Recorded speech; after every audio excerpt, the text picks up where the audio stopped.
selamat malam. Malam ini kita akan membaca Yohanes 10 dari TB2 dari ayat 1 sampai dengan 20 dengan judul Gembala yang Baik. Yuk kita baca Yohanes 10 ayat 1.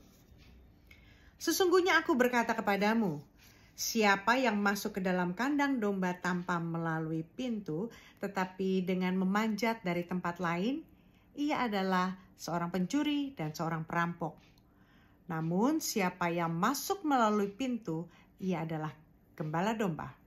Untuk dia, penjaga membuka pintu dan domba-domba mendengarkan suaranya.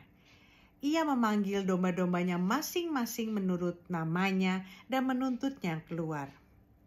Jika semua dombanya telah dibawanya keluar, ia berjalan di depan mereka dan domba-domba itu mengikuti dia karena mereka mengenal suaranya. Namun seorang asing pasti tidak mereka ikuti, malah mereka akan lari dari orang itu karena suara orang-orang asing tidak mereka kenal. Yesus mengatakan kiasan ini kepada mereka, tetapi mereka tidak mengerti apa maksudnya ia berkata demikian kepada mereka. Karena itu Yesus berkata lagi, sesungguhnya aku berkata kepadamu, akulah pintu bagi domba-domba itu.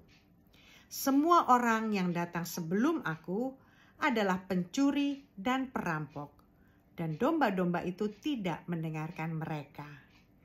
Akulah pintu, siapa yang masuk melalui aku, ia akan diselamatkan, dan ia akan masuk dan keluar serta menemukan padang rumput.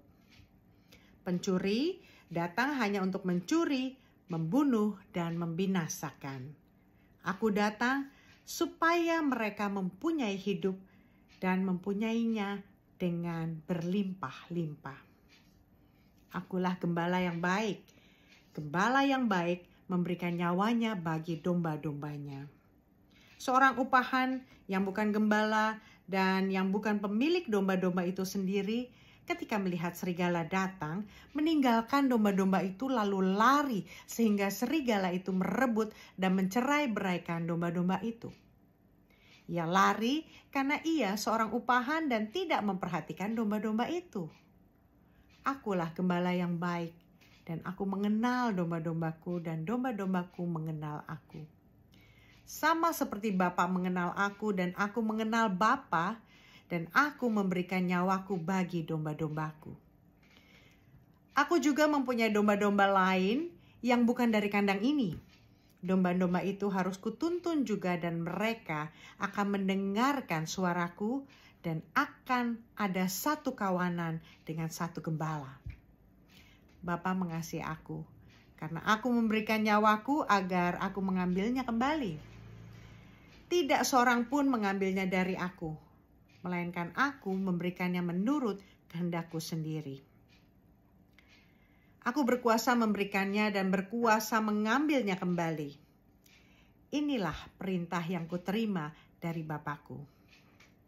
Lalu timbul lagi pertentangan di antara orang-orang Yahudi karena perkataan itu. Banyak di antara mereka berkata, ia kerasukan setan dan gila. Mengapa kamu mendengarkan dia? Yang lain berkata, itu bukan perkataan orang yang kerasukan setan. Dapatkah setan mencelikan mata orang buta? Selamat malam.